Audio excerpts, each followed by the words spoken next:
আমি একজন ইসলামের নগণ্য ছাত্র হিসেবে আজকে যে বিষয়ের জুমার খুতবার মওযু বা আলোচনা সেটি হচ্ছে শিক্ষা সচেতনতা। আজ 16ই জানুয়ারি 2026 এবং 26শে রজব 1447 হিজরি, 2 মাঘ 1432 বঙ্গাব্দতে আমরা অবস্থান করছি। উপস্থিত অত্র জামে মসজিদের ইমাম ও খতিব সাহেব, ভাই এবং বাবা জীবন, বয়স্ক সমবয়স্ক, আমি সহ সকলের প্রতি সর্বশক্তিমান আল্লাহর পক্ষ থেকে সুখ, শান্তি, দয়া, রহমত ও অনুগ্রহের ধারা, হেদায়েতের ধারা বর্ষিত হতে থাকুক, আমরা বলি আল্লাহুম্মা আমিন। চলে আসি আমি আমার মূল আলোচনার দিকে। শিক্ষা সচেতনতা।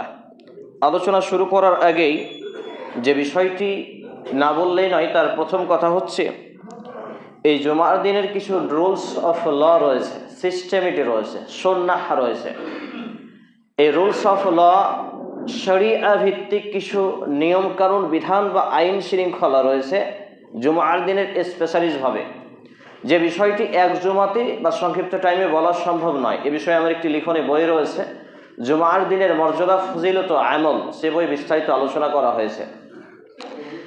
তো প্রথম যেটা জুমার দিনের কাজ হবে একজন মুসলিম হিসেবে, জুমার দিনটা হলো সাপ্তাহিক ঈদ, সাপ্তাহিক আঞ্জুমান বা জমায়েতের দিন, এবং পুরো সপ্তাহের ত্রুটি বিচ্যুতি সংশোধন করার একটা সময় বা দিন এই জুমার দিন।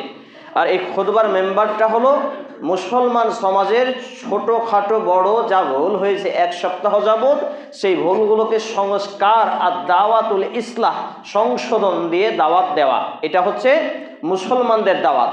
আসলে দাওয়াত হচ্ছে গায়রে মুসলিমের কাছে, অন্যদের কাছে। বাল্লিগ মা উনজিলা ইলাইকা মির রাব্বিক, রবের পক্ষ থেকে পৌঁছানোর আদেশ করা হয়েছিল নবী মুহাম্মদুর রাসূলুল্লাহ সাল্লাল্লাহু আলাইহি ওয়াসাল্লামকে। সেটা ছিল কার কাছে? অমুসলিম, কাফের, বেদিন, বেঈমান, নাস্তিক, এদের কাছে। তাহলে আমরা যে সাপ্তাহিক আলোচনা করি বা খুতবা প্রদান করি, এটা মূলত হচ্ছে আদ-দাওয়াতুল ইসলাহ, অর্থাৎ সংশোধনের দাওয়াত। আমার আপনার জীবনে ছোট বড় যে ভুল ত্রুটি হয়ে যায়